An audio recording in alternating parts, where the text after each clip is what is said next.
हुमैरा असगर के जो तीनों मोबाइल फोन हैं 76 नंबर ऐसे थे जिनसे उनकी फ्रिक्वेंटली कॉल हिस्ट्री और चैट हिस्ट्री मिलती है। 7 अक्टूबर 2014 था, उसके बाद जो 14 अफराद से राब्ता किया उनसे भी तफ्तीश की जाएगी। लव गुरु फिल्म अनफॉर्चुनेटली बड़ा अफसोस है कि हुमैरा अपनी जिंदगी की पहली फिल्म जो थी वो देख भी नहीं पाई होंगी। हंसते खिलखिलाते चेहरे जिस तरह हमें नजर आ रहे होते हैं, हकीकत इससे बहुत दूर है। प्रोग्राम में खबर शामिल करेंगे कराची के डिफेंस में फ्लैट से मुर्दा हालत में मिलने वाली मारूफ अदाकारा हुमैरा असगर के हवाले से, जो कि हम देख रहे हैं कि उनके केस में अहम पेशरफ्त हुई है और तफ्तीशी टीम ने अदाकारा के मोबाइल फोन्स का मुकम्मल डेटा हासिल कर लिया है। अदाकारा के फ्लैट से 3 मोबाइल फोन्स, एक टैबलेट, एक ज़ाती डायरी और दीगर अहम दस्तावेजात बरामद हुई हैं। डिजिटल तजिए से ये भी मालूम हुआ है कि हुमैरा असगर के फ़ोन में 2000 से ज़ायद कॉन्टैक्ट्स मौजूद थे, जबकि 75 ऐसे नंबर्स की शिनाख्त हुई है जिनसे अदाकारा का मुसलसल राब्ता था। और नाजरीन, इसी तमाम सूरत हाल पर बात कर लेते हैं। इस वक्त हमारे साथ मौजूद हैं कराची से सुनो न्यूज़ के ब्यूरो चीफ शुएब बर्नी साहब। बहुत शुक्रिया शुएब साहब आपके वक्त का। आपसे जानना चाहूँगी, तफ्तीशी टीम की जानिब से हुमैरा असगर के मोबाइल फ़ोन का मुकम्मल डाटा हासिल कर लिया गया है, मज़ीद क्या इंकशाफात सामने आए हैं? अच्छा देखें, इस केस में अब मजीद तफ्तीश आगे बढ़ी है। ये जो मालूमात है इसके बाद भी अब चीज़ें अपडेट हुई हैं और उसमें यह है कि अहम तरीन जो मालूमात सामने आई है वो ये कि हुमैरा असगर के पास 2 शनाख्ती कार्ड थे, जिनमें एक असल शनाख्ती कार्ड है और एक टेम्पर्ड शनाख्ती कार्ड है। उन दोनों की कॉपीज भी सुनो न्यूज़ ने हासिल कर ली हैं। जो टेम्पर्ड शनाख्ती कार्ड है वो और ओरिजिनल दोनों में सिर्फ तारीख पैदाइश का फ़र्क है। एक में तारीख पैदाइश लिखी हुई है 10 अक्टूबर 1983, जबकि जो टेम्पर्ड वाला शनाख्ती कार्ड है बिल्कुल वही तस्वीर, वही चीज़ें, सब चीज़ें सेम है, लेकिन उसमें तारीख पैदाइश जो है 10 अक्टूबर 1997 है। तो ज़रा ये भी कहते हैं कि मीडिया की खवातीन क्योंकि अपनी उम्रें कम करती हैं तो वो वाला शनाख्ती कार्ड वो वहाँ यूज़ करके अपने शोबिज़ इंडस्ट्री के लिए उन्होंने रखा हुआ था। ताहम इस हवाले से मज़ीद तहकीकात हो रही हैं कि ये टेम्पर्ड शनाख्ती कार्ड उनका कैसे बना। दूसरी जानिब जो उनके मोबाइल फ़ोन का जो डाटा हासिल किया गया है उससे मुख्तलिफ चीज़ें सामने आई हैं।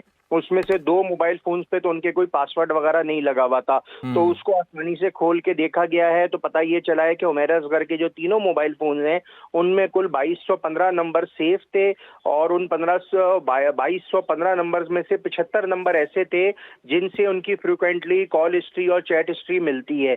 उन 75 नंबरों में से वो रोजाना की बुनियाद पे या ज्यादा की बुनियाद पे राब्ते में थी और इसके शवाहिद मिले हैं। जबकि जो 2 अदद मोबाइल फोन पे पासवर्ड नहीं है उसकी वीडियो गैलरी और फोन गैलरी भी चेक की जा रही है, उसमें से भी कुछ चीजें वगैरह निकालने की कोशिश की गई है। हुमैरा असगर के नाम पे क्योंकि 3 सिमें थी तो उन तीनों सिमों का जो CDR है, उन तीनों सिमों में जो लगी हुए जो फोन्स थे उनका फॉरेंसिक, ये भी चीज साथ साथ होती चली जा रही है। इसके साथ साथ जो अदाकारा के फ्लैट से जो 3 मोबाइल फोन, टैबलेट, डायरी और जो मुख्तलिफ डॉक्यूमेंट्स मिले हैं उनसे भी मालूमात की जा रही है। बिल्कुल शुएब, ये भी बताइएगा, ये मालूमात तो हासिल की जा रही है, क्या हुमैरा असगर की मौत की असल तारीख का तयन हो पाया है या सिर्फ फोन डेटा पर इन्हिसार किया जा रहा है या फिर जो फूड आइटम्स मिली थी उसकी एक्सपायरी से ही जो है वो अंदाजा लगाया जा रहा है अब तक? जी देखें, अब जब इन्वेस्टिगेशन आगे बढ़ी है तो तहकीकाती हुकाम ये दावा करते हैं कि हुमैरा असगर की मौत जो है 7 अक्टूबर 2024 को हुई है और 7 अक्टूबर 2024 को शाम 5 बजे तक ही उनका मोबाइल फोन इस्तेमाल हुआ है, उसकी हिस्ट्री मिल रही है। तो उसके बाद उनका मोबाइल फोन इस्तेमाल नहीं हुआ और जो 7 अक्टूबर 2014 था उसके बाद से जो उन्होंने उस दौरान भी जो 14 अफराद से राब्ता किया उनसे भी तफ्तीश की जाएगी, उनसे भी मालूमात ली जाएगी कि आखिरी दिन आपसे इनकी क्या बात हुई। उस दिन उनकी 14 अफराद से जो कन्वर्सेशन हुई है उसको भी कॉल हिस्ट्री बनाकर केस का हिस्सा बनाया जाएगा और उसकी भी मालूमात को एक्सपोज किया जाएगा या सामने लाया जाएगा इन्वेस्टिगेशन के दौरान। अच्छा, जब 7 बिल्कुल तहकीकात जो है ये अभी जारी है, मजीद इंकशाफ सामने आएंगे और अब तक जो भी डेवलपमेंट हुई है इस केस में, जो भी पेशरफ्त हुई है उससे मुतालिक शुएब बर्नी आगाह करने का आपका बहुत शुक्रिया। शोबिज़ की दुनिया में दबाव, मुकाबला और तन्हाई एक आम मसला समझी जाती है और पाकिस्तान के कई नामवर शख्सियात का इसका शिकार हो चुके हैं। हाल ही में अगर हम देखें तो सीनियर अदाकारा आयशा खान, अदाकारा हुमैरा असगर की पुरअसरार मौत ने पूरी एंटरटेनमेंट इंडस्ट्री को हिला के रख दिया है। ख़ास तौर पर हुमैरा असगर की मौत ने कई तल्ख सवालात खड़े कर दिए हैं। इस दुख को हम डेफिनेटली बांटने की कोशिश कर रहे हैं। इस केस में मज़ीद तफ्तीश की जा रही है, नए पहलू भी सामने आ रहे हैं और अगर सोसाइटी की बात की जाए तो हमारी एंटरटेनमेंट इंडस्ट्री इस हवाले से काफ़ी खामोश भी नज़र आई है। और कुछ इक़दाम भी करने की अपने तय कोशिश की जा रही है, जिसके बारे में मारूफ अदाकारा तूबा अनवर ने भी इंकशाफ किया कि अदाकाराओं के लिए एक व्हाट्सएप ग्रुप बनाया गया है, खासतौर पर उन खवातीन के लिए जो घर से दूर काम कर रही हैं और उन्हें तन्हाई का सामना रहता है। इस ग्रुप का मकसद महज खैरियत दरियाफ्त करना ही नहीं, बल्कि एक दूसरे का हाल अहवाल मालूम करना और ज़हनी दबाव के शिकार किसी भी साथी को बर वक्त सहारा देना है। ये कदम ना सिर्फ फनकार बरादरी में इंसानियत की एक रोशन मिसाल है, बल्कि हम सब के लिए एक याद दहानी भी है कि पर्दे के पीछे भी एक हसास दिल धड़क रहा होता है जो सिर्फ आपकी तवज्जो का मुंतज़िर होता है। इसी पर डिस्कशन को आगे बढ़ा लेते हैं। फिल्म एंड ड्रामा क्रिटिक हारून शुएब साहब ने हमें ज्वाइन किया है। हारून, बहुत शुक्रिया आपका। हारून, कराची में हालिया दिनों में जो दिल दहला देने वाले 2 वाक़यात सामने आए हैं, इन 2 वाक़यात ने शोबिज़ इंडस्ट्री और बतौर माशरा हमारी बेहिसी पर कई तल्ख सवाल उठाए हैं। बतौर क्रिटिक आप इस बेहिसी की वजह क्या समझते हैं? देखिए जी, जब इसको शोबिज़ कहा जाता है तो शोबिज़ ज़ाहिर है कि अपने नाम के अंदर ही एक ऐसा पहलू लिए हुए हैं जहाँ पर बहुत ज़्यादा दिखावा, ज़ाहिर अपनी असलियत को छुपा कर रखना और एक डिफरेंट इमेज प्रोजेक्ट करना, इस पूरे जो प्रोसेस है इसका पार्ट एंड पार्सल होता है। आप ये देख रहे हैं कि अभी आपने जिस तरह बताया कि 75 जो थे ज़ायद नंबर पे हुमैरा का रेगुलरली राब्ता रहा करता था, लेकिन इसके बावजूद एक तन्हाई थी, एक आइसोलेशन थी जिसके अंदर वो ज़िंदगी गुजार रही थी। इसी तरह आयशा खान साहिबा को भी देखिए तो आप देखते हैं कि काफ़ी बड़ा करियर उनका, बड़े बड़े ड्रामे रहे, कितने दोस्त, कितने अफराद, कितने जानने वाले, कितने वाकिफ़कार इस दौरान में उनकी ज़िंदगी में आए होंगे, उनके साथ जुड़े होंगे, लेकिन वो अकेली तन्हाई का शिकार कराची में रहा करती थी। तो ये देखिए कि इंसान जो है वो किस तरह अपने आप को एक डिफरेंट तरह प्रोजेक्ट करता है। सोशल मीडिया इसके ऊपर और चीज़ें कॉम्प्लिकेट कर देता है कि जहाँ पर आपकी ज़िंदगी एक बहुत खूबसूरत रंगीनियों से भरपूर नज़र आती है, ख़ास तौर पर वो लोग जो कि शोबिज़ से वाबस्ता हैं। आप हुमैरा की तस्वीर देखिए तो वो किस तरह बच्चों के साथ, चैरिटीज़ के साथ इन्वॉल्व थी, लेकिन उनकी ज़ाती ज़िंदगी में उनकी अपनी शख्सियत में क्या तोड़ फोड़ जारी थी, उनकी फैमिली के साथ ताल्लुकात के बारे में जिस तरह चीज़ें सामने आ रही हैं, तो हम देख रहे हैं कि कॉम्प्लेक्सिटीज़ का एक अंबार है और किसी भी इंसान के लिए जो है इस चेहरे को छुपा कर हारून, इस चीज में तो कोई दो राय नहीं है कि जब आपको अपनी फैमिली से, अपने प्यार करने वालों से मोहब्बत नहीं मिलती तो वही इंसान बाहर मोहब्बत ढूंढता है, दूसरों से मोहब्बत तलब करता है और मोहब्बत का कहीं ना कहीं भूखा भी नजर आता है।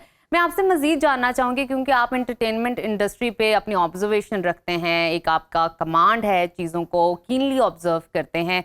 ये जो शोबिज़ इंडस्ट्री में दबाव और तन्हाई का शिकार हो जाते हैं हमारे सेलिब्रिटीज़, इसको किस तरह हम प्रिवेंट कर सकते हैं, किस तरह के इकदाम हमें करने की ज़रूरत है? और अगर हम इसका कंपैरिजन करें इंटरनेशनल लेवल पर दूसरी जो एंटरटेनमेंट इंडस्ट्रीज़ हैं दूसरी कंट्रीज़ की, उनके साथ, तो वहाँ पर ये मसला इतना संगीन नहीं है जितना पाकिस्तान में देखा जाता है। क्यों हम अबैंडन कर देते हैं उन लोगों को जो सेलिब्रिटी बन जाते हैं, जो एंटरटेनमेंट इंडस्ट्री से जुड़ जाते हैं?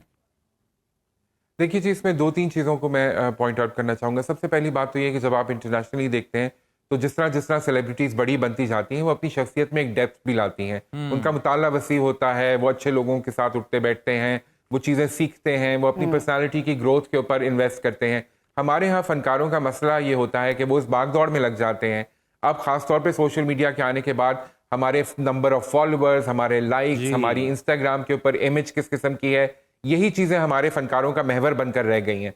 लेकिन वो जो होता था ना कि एक आपने किस तरह अपने शख्सियत के अंदर मज़ीद गहराई लानी है, मज़ीद उसके अंदर ग्रेविटास लाना है, वो चीज़ें हमने छोड़ दी हैं। इंटरनेशनली जब फ़नकार होते हैं तो वो कॉजेज़ के साथ जुड़ जाते हैं, वो इन्वायरमेंट के ऊपर बात करते हैं। आपने देखा होगा एंजेलिना जोली रेफ्यूजीज़ के साथ काम कर रही हैं, लोग यूनिसेफ के साथ काम करते हैं, वाइल्ड लाइफ के लिए काम करते हैं। बहुत सारे मकासद होते हैं ज़िंदगी में जो वो अपना लेते हैं और उनकी जो शोबिस की ज़िंदगी होती है और ये जो वो as an intellectual, thought leader, opinion maker अपनी ज़िंदगी बनाते हैं, वो फ़र्क होती है। तो इस तरह हमारे फ़नकारों को भी ये बात समझनी चाहिए कि ये ज़िंदगी आर्जी है, ये चकाचौंध की ज़िंदगी, शोबिस की, स्टूडियोज़ की ज़िंदगी, ये असल ज़िंदगी नहीं है।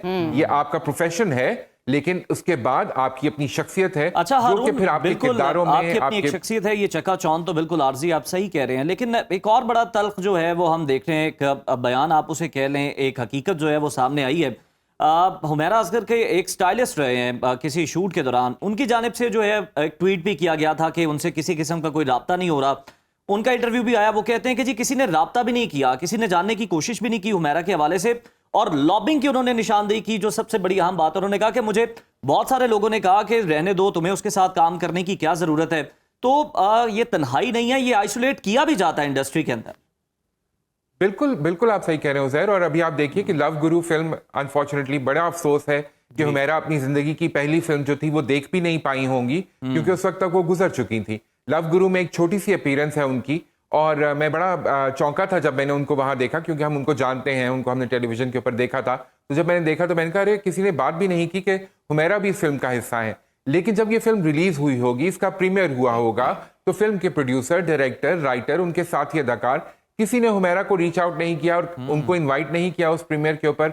लोगों ने उनको फोन करके कॉन्ग्रेचुलेट करने की जरूरत महसूस नहीं की, उनके दोस्तों ने, उनके कॉलीग्स ने, कि जी हुमैरा मुबारक हो, आपकी फिल्म आई है, आपका सीन देखा था। लेकिन ये इससे आपको अंदाजा होता है कि ये दोस्तियां भी कितनी फिकल हैं जो कि शोबिस इंडस्ट्री में होती हैं, और वो बिल्कुल आर्जी होती हैं, वो सेट के ऊपर होती हैं। इसके ऊपर पहले नईमा भट्ट भी बात कर चुकी हैं। तो मैं तो अब तमाम फनकारों के लिए बड़ा कंसर्न रहता हूं कि ये जो है, ये लोग जिस तरह का प्रोजेक्शन दे रहे होते हैं, हंसते खिलखिलाते चेहरे जिस तरह हमें नजर आ रहे होते हैं, हकीकत इससे बहुत दूर है। अंदर जो है बहुत गहरी जो है वो तन्हाई और मायूसी चल रही होती है। अच्छा हारून, ये जो अंदर की गहराई है, मैं तो ये सवाल करने से पहले शुक्र करूंगी कि हमारी सोसाइटी में एटलीस्ट अवेयरनेस आई है मेंटल हेल्थ को लेकर। पहले तो हम एक्सेप्ट ही नहीं करते थे कि मेंटल हेल्थ नाम की भी कोई चीज़ होती है। मुझे ये बताइए, एक्टर्स, प्रोड्यूसर, डायरेक्टर्स और डिफरेंट जो हमारे राइटर्स हैं, इनकी जहनी सेहत के लिए शोबिस इंडस्ट्री में हमें क्या इकदामात करने की ज़रूरत है? ज़ाहिरी बात है ये बहुत सेंसिटिव काम होता है, ये लोग बहुत सेंसिटिव होते हैं, ये हर चीज़ को किसी और अंदाज में परसीव करते हैं, फिर बयान करते हैं, मतलब ये आम अफराद से थोड़े से हट कर होते हैं। तो इनकी मेंटल हेल्थ कितनी इंपॉर्टेंट है और उसके लिए हम क्या कर सकते हैं? बिल्कुल जी, ये बात आपने बिल्कुल दुरुस्त की। फनकार हसास होता है, और ये आप देखिए कि ये आप इंटरनेशनली भी देखें। हम कहते हैं कि इंटरनेशनली शायद सूरत हाल बेहतर है, लेकिन आप माइकल जैक्सन को देखें, आप मैथ्यू पेरी को देखें, ये वो लोग हैं जो कि तन्हाई का शिकार रहे हैं, बावजूद इसके कि उनकी एक बड़ी खूबसूरत और ग्लैमरस पब्लिक लाइफ थी, तो वो तन्हाई का शिकार अपनी जाती जिंदगी में जरूर थे। इसके लिए जो मेंटल हेल्थ है, उसके लिए बहुत जरूरी है कि आप थेरेपी और प्रोफेशनल हेल्प सीख करें। इसमें कोई हर्ज नहीं है। अब तो इस बारे में बहुत बात की जाती है, हमारा भी सोसाइटी आहिस्ता आहिस्ता इसको एक्सेप्ट कर रही है। तो मेंटल हेल्थ एक अहम इशू है। इसके हवाले से फनकारों के लिए ये मसला होता है कि वो जब किरदार स्क्रीन के ऊपर होते हैं या अपने मद्दाहों के सामने होते हैं, तो वो एक बिल्कुल डिफरेंट इमेज लेकर चल रहे होते हैं। और बड़े फनकार या बड़े अदाकार जो हैं, वो आमतौर पर ये कहते हैं कि जब वो डिप्रेसिंग कैरेक्टर्स कर रहे होते हैं, तो वो खुद भी एक डिप्रेशन में बिल्कुल ठीक। हारून शुएब इस वक्त हमारे साथ मौजूद थे, जो कि अपनी राय दे रहे थे हुमैरा असगर के केस पर, जो कि बहुत सेंसिटिव केस था। मजीद इन्वेस्टिगेशन से बहुत सारी चीज़ें, तफसीलात सामने आ रही हैं।